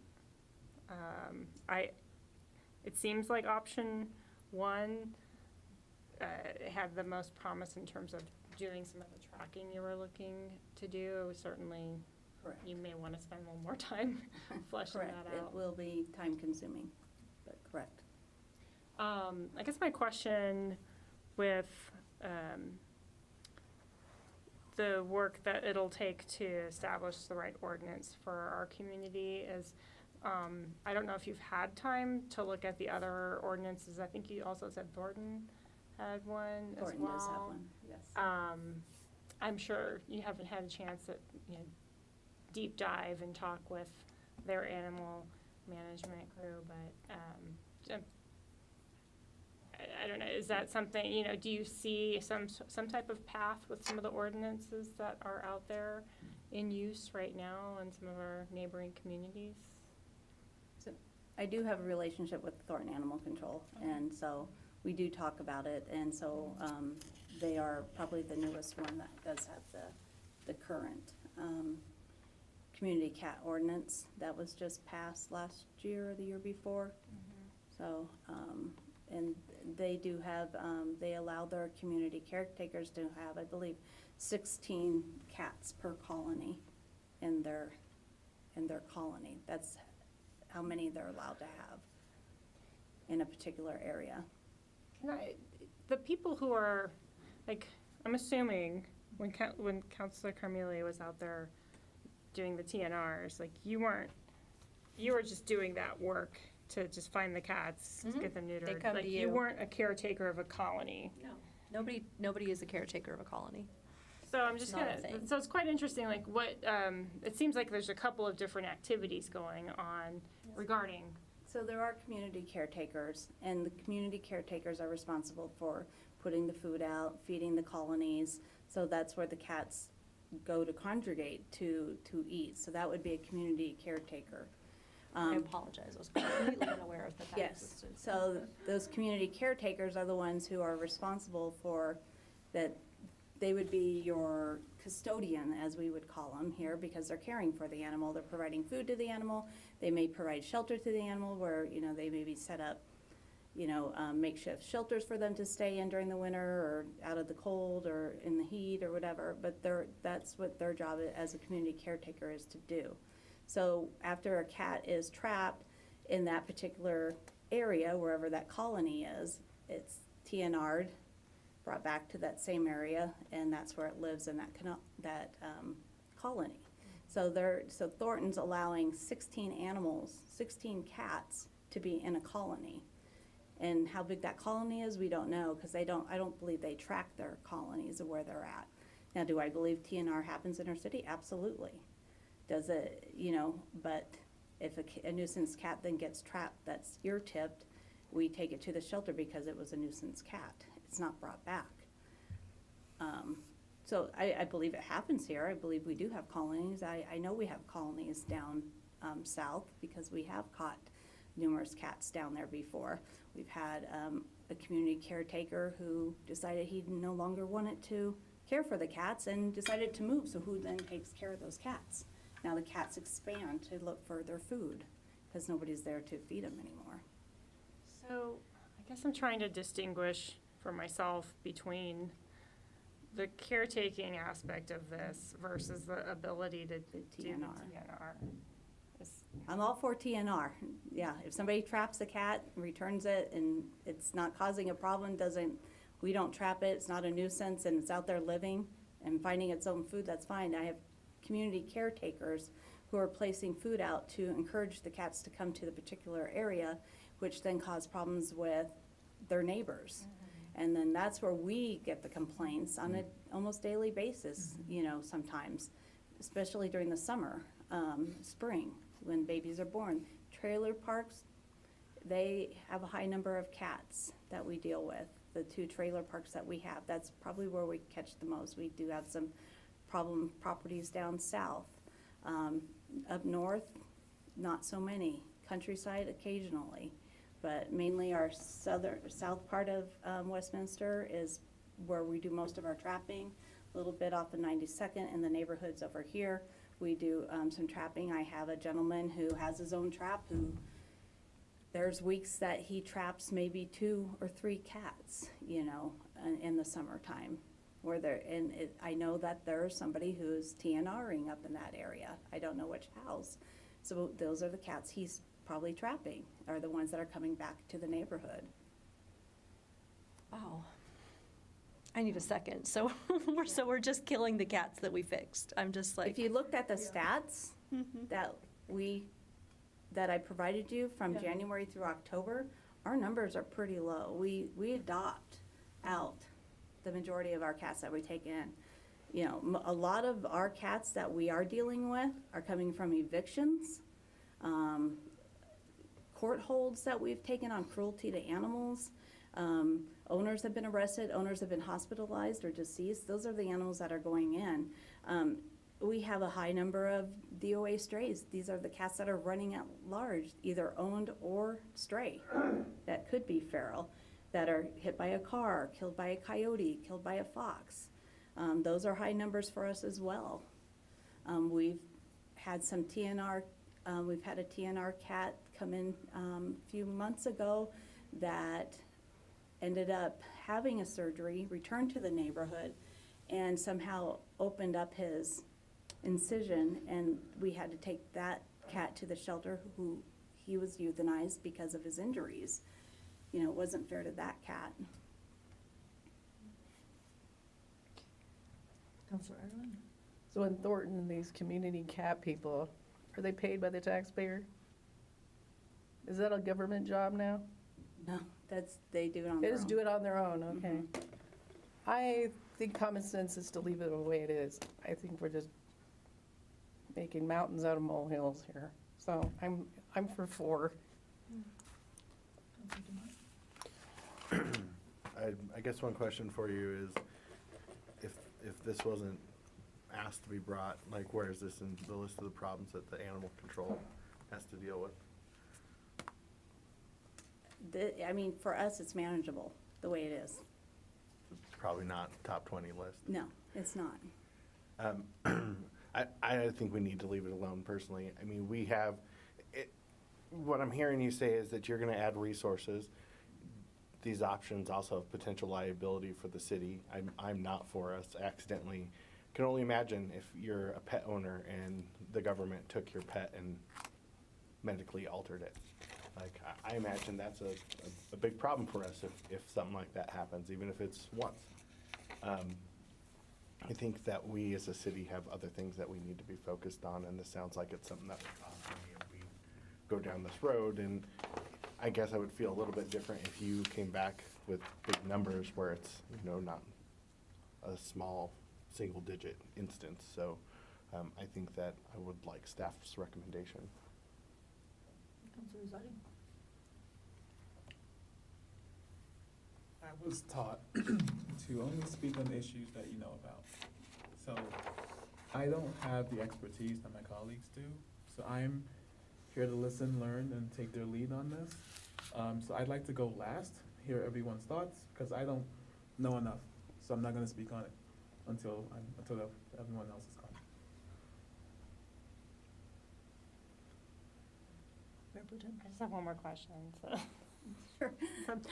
I'm also not an expert either. I'm just trying to understand how, you know, for me, if there's a way to help improve the situation but not make it worse, that would be the ideal. And so if I thought originally, now I can't remember the initial request, if it was to allow for community cat colonies, or if it was more focused on the ability to TNR. And I thought, for me, at least expanding the ability to do TNR would be helpful overall. And so, I don't know if that's my impression, but is that? Anybody can TNR. So, okay. I mean, if there are stray cats running around and somebody decides to catch it, take it, neuter it, and bring it back, anybody can do that. I mean, is it against the ordinance to allow it to run loose? Yes, but are they doing, you know, they're trying to, I guess, we keep doing business the way we do it now. If somebody's out there doing it and they bring it out in TNR, and that's fine. It's the community cat caregivers, which this is the ordinance change would be, is allowing these people to feed the cats and become a colony. That's what they're asking. And Mayor Pro Tem, to your question there, if, like Kelly said, if you were to take a cat down to Foothills, have the cat TNR and bring him back to the neighborhood, technically by our current ordinance, allowing the cat to then run loose, you are violating the ordinance. Yeah. I can tell, now, we can work on getting that changed, but what I can tell you from an enforcement piece of it, we have other things to be doing. We are not enforcing or writing somebody a ticket for, you know, getting the cat TNR'd and releasing the cat back into the neighborhood. We're not writing that person a summons to appear in court for letting an animal loose. We're not seeking out loose cats. So if we have a citizen come in who needs a cat trap because they have a nuisance cat on their property, or they just want to catch the cat and take it to a shelter to be adopted, or they want to catch the mama and the babies, and take it to the shelter, we loan them out the trap to do that. If it's an owned cat and it's caught and it's microchipped, and we call the person, say, we have your cat, we educate them on the ordinance and ask them to, this is the ordinance. A lot of times they don't know that they need to keep their cat in. And then we don't really have a repeat offender. So we do a lot of education, and we do return them. Very rare do they go to the shelter. Like I said, the most owned ones that we do get are from evictions or in other circumstances. Okay. I mean, I wouldn't, because when I was reading the staff report that you put together, which was great, that was the only thing, Chief, that just made me pause, kind of, if people weren't comfortable, if they were law-abiding, that, they would be concerned about doing TNR, even though it may not, like, we don't do anything about it, that might put somebody at, at least give them pause. So. And we can do better education on that front as well, Okay. to advertise that. Okay. Go ahead. I think, yeah, Counselor Hott's been waiting, so. Oh, I just, I'm really in favor for the TNR aspect. And, you've talked about community cat caregivers and it being a nuisance to some neighbors. There won't be as many community cats, but from somebody who does this, who is an expert, says that this actually helps with potential nuisance behaviors.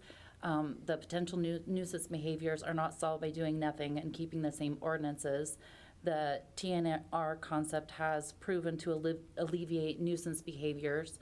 TNR cats have less spraying, less yelling, mating behaviors, less fighting, less chance of spreading disease, and doing nothing only allow these cats to remain unfixed and multiply, causing more nuisance concerns. So that the nuisance concerns actually go down when we allow TNR. So I don't know how we would need to change. If your issue is not wanting to allow community cat caregivers, I don't know how we change the ordinance where maybe we don't allow that so much as we allow TNR. I think that's the part of this that I think is I'd like to see, just knowing how many cats there are versus people there are to take care of them. I was going to say something very similar. I'm not sure that we need to allow the caretaking aspect of this. To me, it seems a very straightforward, common sense solution to advocate for TNR. I don't understand how this adds any cost to the city. This is simply allowing residents to do something that right now is not legal. But what it also does, anytime that there's an ordinance or mandate, it gives people the awareness, and it allows for nonprofits to work in partnership with vets to run programs, to say, hey, we're doing a free TNR this day in the summer, please do everything you can. And then it allows for things like that to happen, where then you get volunteers and you get people to help make that happen, and they can do drives. And that's what we don't have right now.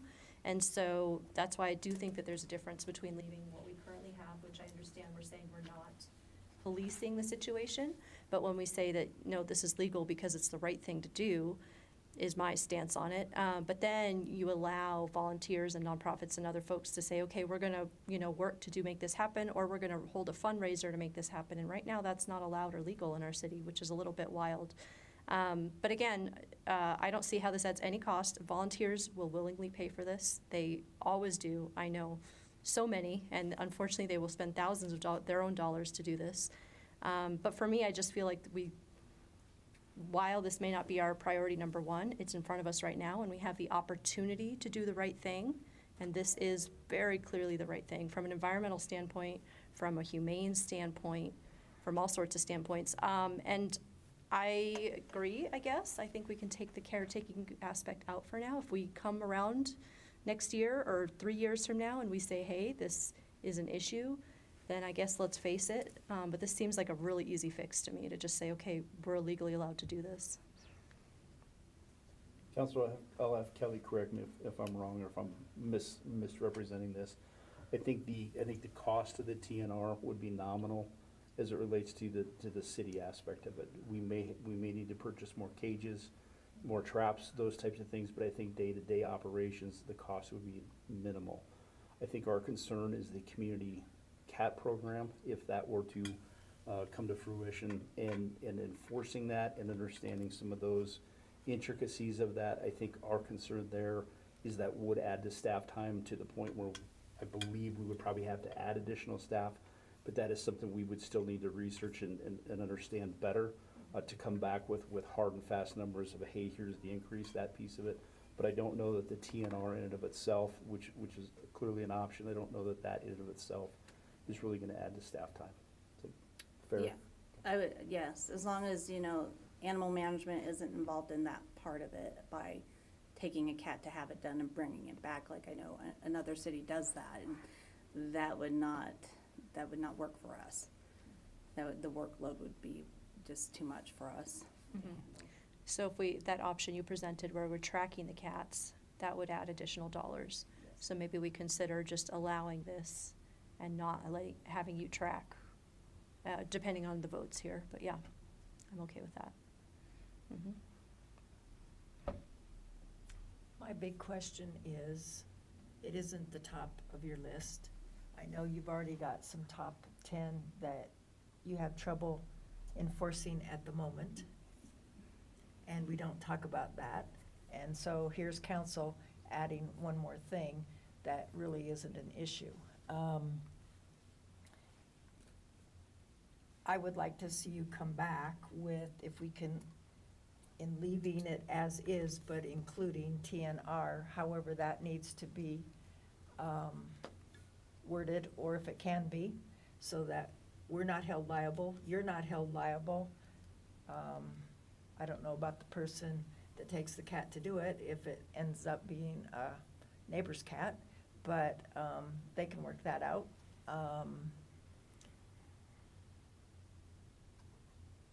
But adding to your list of things to do and putting in something that isn't going to get done is senseless in my book. I think we have too many of those things on the dockets now in all departments that, yeah, it's a municipal code, but can't be enforced, don't have the people to enforce it, we don't enforce it. So I don't like seeing things just put there to make people feel good. So if you can go back and figure out if TNR can be placed in what we have right now to be made legal, I'd like to hear about it, but that's all I want to hear about. Councilor Dumont? I don't have a problem with that, and it sounds like you guys are already allowing that. So, but the problem I do have is we do have a responsibility to pet owners. And if we start saying this is something you should be doing, like, to me, there is liability in that. And there's some danger in that. So if you're going to educate people like, hey, you could do this, you should educate them, like, but you better make sure that's not somebody's cat. You know what I mean? Like, that's the part of this I have a real big problem with, because cats are kind of roam, and people, obviously, as you've told us tonight, they don't understand that they can't let them roam, and they're not necessarily always going to be chipped. So, there's a risk that we're opening up, and if we as a government are going to say we're going to do additional traps and we're going to educate people and say, hey, this is something you could do, I feel like we're almost encouraging them potentially to get themselves in trouble if we don't also educate about the risks. But otherwise, I mean, I would be happy to leave it alone, but I don't have a problem with the TNR except for the component that you do add a risk in my mind to, potentially take somebody's pet. Councilor Ireland? I agree with Councilor Demont. Also, this is not a priority. To me, I have not had one citizen complain about stray cats since I've been on city council. There is no stray cats where I live because coyotes eat them all. So if you let your cat out, you're not gonna have your cat. So I don't see like this is a priority for us, so I'm not good. I still am with 4 and let people TNR their cats if they want.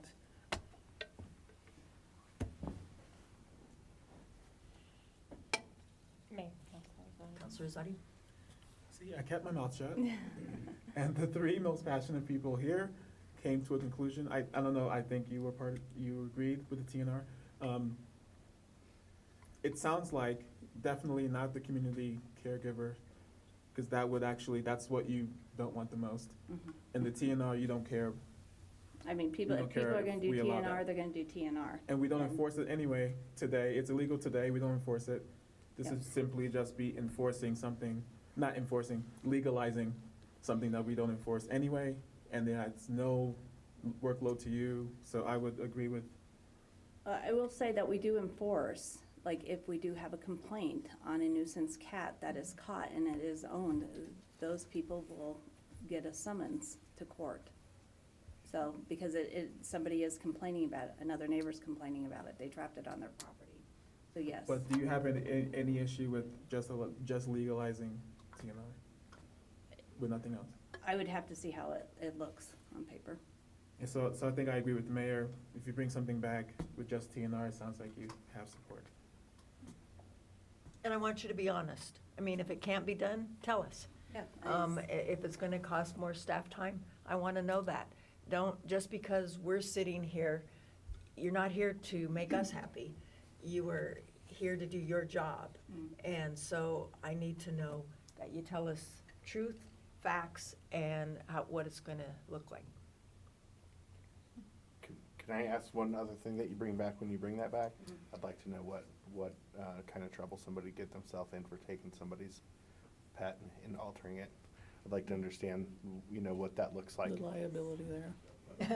Certainly. I think that it is, I have some ideas how we could draft a limited ordinance that would permit the activity and may address some of the kind of concerns that we've heard without endorsing community caretakers. So I think that there's a road. There are practical questions that we'll need to answer in terms of crafting that in a way that would be useful, so it's not kind of just a piece of ordinance, and also protects what's there. I just would emphasize that the current set of ordinances that we have allows animal management and the prosecutors to determine whether there is something that we should be concerned about. Like, is this animal, does it belong to someone? Is this animal being cared well for? And the particularly community caretaker issues opens the door to some of our most problematic animal issues and makes them much more complicated and maybe unprosecutable. And so I wouldn't want our zeal to try to protect cats. I mean, I have two myself. I absolutely love cats. But to the degree that we have to look at this as a holistic project where we are trying to promote animal welfare in general, I would hate for us to go forward with something that sounds like it's going to do that, but ends up creating more problems than it solves. And so I do think a limited ordinance is something that would be able to be crafted. I have my own questions that I'd want to do for fairness before we present it to you, but I do think that we'd be able to, without committing tons of staff time to it, provide some options and have a further discussion now that we have a little more direction. In our neighborhood, it's the same. We have fox and raccoons and everything, and so usually if there's something stray out there, whether it's unfortunately a dog or a cat, you try to tell people wildlife does live on the other side of that fence, and there's wildlife that will jump that fence, and they don't understand why they lost a dog and a cat. So you can only help educate so much. Yeah. Thanks. So Mayor, just making sure that I have clear marching orders. I'm gonna come back to City Council with an ordinance that would allow the TNR, that would address any potential staff costs, staff time, that piece of it, to understand liability for somebody that caught a cat and it was somebody else's cat and then had that cat spayed or neutered, with that potential ordinance language change. If for some reason we can't come back with that ordinance language change, then we will be back here explaining why we can't do that. Perfect. Thank you. Thanks for the clarification. Thanks. Have a great night. Thank you.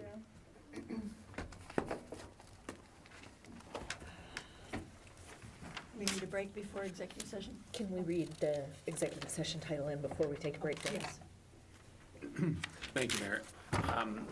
Tonight's agenda proposes a WEDA executive session to obtain direction from the Westminster Economic Development Authority Board regarding a proposed senior affordable housing development agreement and to discuss the possible sale of Westminster Economic Development Authority-owned property located on a portion of Block C6 in downtown Westminster to Volker Development Incorporated and to instruct negotiators as authorized by Westminster Municipal Code, Sections 111.3C2, 4, and 7, as well as Colorado Revised Statute 246402, 4A and E1. Do we need everybody to agree that we'll go in before she shuts us off? So yes, while we're still in the open meeting portion of our study session tonight, I would just ask that you poll your colleagues as to their willingness to enter that executive session. If everyone, well, either way, once that vote is taken, I would suggest then that you could conclude tonight's study session, the public portion of it. Obie, is that a yes? Amber Hot, yes. Claire Carmelia, yes. Christine Ireland, yes. Dave Demott, yes. Sarah Nermella, yes. Nancy McNally, yes. And it is 8:29, and we are closing the study session for tonight. We'll take a break.